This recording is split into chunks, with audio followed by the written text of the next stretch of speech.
Après la réunion de lancement du plan ORSEC qui a eu lieu ce matin, présidé par le ministre de l'Intérieur, deux groupes opérationnels de ce plan ORSEC ont visité certains sites critiques de Dakar suite aux fortes pluies qui ont eu lieu hier.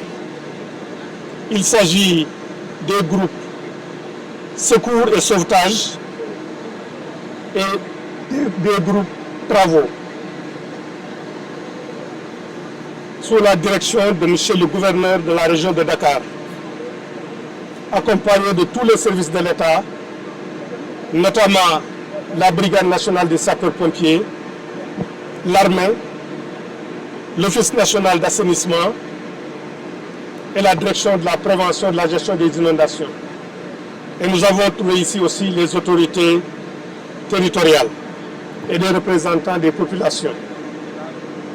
La visite a pour objet d'abord de venir marquer notre solidarité et notre compassion aux populations de la zone de captage et des environs qui ont été durement éprouvées et qui continuent à être éprouvées par les pluies diluviennes qui se sont abattues hier sur la capitale sénégalaise. Les groupes ont visité tour à tour le parc de Hann, où des solutions de pompage seront mises en œuvre par la Brigade nationale des sapeurs-pompiers, en relation avec l'ONAS, qui mettra en place des tractopelles pour dégager les chemins de l'eau. La mission a ensuite visité la Sénélec, les installations de la Sénélec, comme vous le savez, la zone de captage et ses environs, y compris ces pompes que vous voyez, ont été délestées depuis hier. Parce que l'eau a envahi les installations de la Sénélec et par mesure de sécurité, il fallait arrêter l'alimentation électrique. Et au niveau des installations de la Sénélec, les décisions ont été prises d'installer là-bas des motopompes d'une capacité de plus de 2000 m3 pour dégager les eaux, ce qui permettra de rétablir l'alimentation électrique qui a été interrompue. Après, la mission a été à la cité Bellevue, où déjà la Brigade nationale des sapeurs-pompiers a installé un dispositif de pompage, mais qui sera renforcé, surveillé.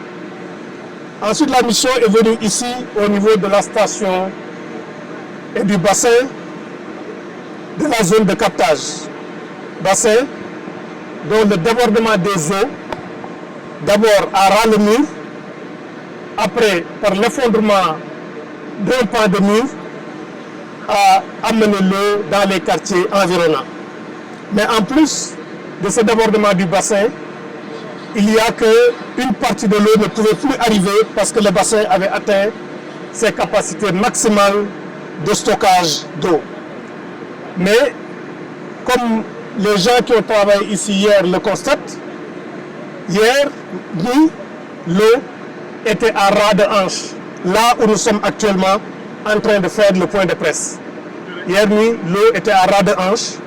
C'est par le dispositif de pompage qui a été mis en place que nous pouvons aujourd'hui nous installer ici sans avoir de l'eau sous les pieds. Quel est le dispositif de pompage permanent qui est là? C'est 3 pompes de 2000 m3 de 2 millions de litres donc par heure chaque pompe, ce qui fait une capacité de pompage de 6 millions de litres par heure.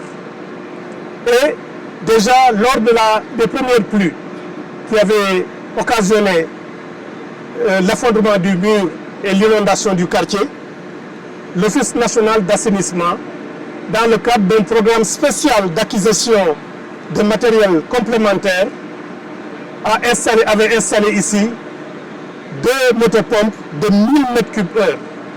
Ce qui fait qu'aujourd'hui, la capacité de pompage qui existe est de 2 motopompes de 1000 m3 et les 3 motopompes qui sont là de façon permanente, ce qui fait un total de 8000 m3 qui peuvent être pompés, ce qui veut dire 8 millions de litres.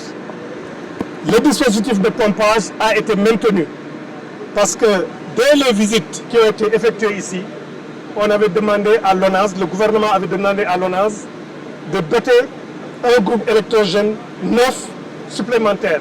C'est le groupe électrogène en vert que vous apercevez ici. Et les deux motopompes, c'est ce qu'il y a derrière là-bas en jaune que vous apercevez, qui sont les motopompes mobiles tractables qui ont été amenées. Donc c'est dire que tous les services de l'État sont à pied d'œuvre. Et je voudrais aussi, au nom du gouvernement, remercier et vraiment féliciter les services de l'État. Tous les services de l'État n'ont pas dormi hier nuit et étaient en train de trouver des solutions, que ce soit les services centraux, que ce soit aussi les autorités territoriales. Donc nous sommes à côté des populations. Lorsque je suis arrivé ici, on m'a informé qu'il y avait un décès qui a été noté par électrocution hier dans une maison où il y a eu une électrocution d'une personne qui était dans les eaux.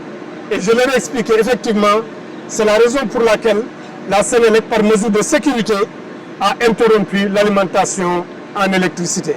Je voudrais donc, au nom du chef de l'État, le président Macky Sall, et au nom du gouvernement, présenter nos condoléances à la famille de la victime et souhaiter que ceux qui se sont blessés au cours de ces intempéries puissent retrouver rapidement leur santé. J'ai oublié de préciser que pour l'eau qui est dans les maisons, sur requête des populations, et comme on l'avait fait lors des premières difficultés qu'il y a eu, lors des pluies qu'il y a eu il y a 2 semaines de cela, la Brigade nationale des sapeurs-pompiers va opérer ici avec des motopompes de faible capacité de 50 à 80 mètres cubes pour évacuer l'eau dans les maisons. Ces motopompes vont rentrer dans les maisons et aider les ménages à évacuer l'eau. Et l'eau maintenant qui sera déversée dans les rues sera évacuée par d'autres motopompes de plus grande capacité vers le bassin. Cette solution a été retenue, c'est 10 motopompes par la Brigade nationale des sapeurs-pompiers, auxquelles la direction de la prévention et de la gestion des inondations va ajouter 4 autres motopompes pour essayer d'évacuer les eaux rapidement. En plus de cela, une fois que les eaux seront évacuées, l'Office national d'assainissement et la DPGI vont mettre en place des camions hydrocureurs pour aider les concessions à vider les fosses septiques.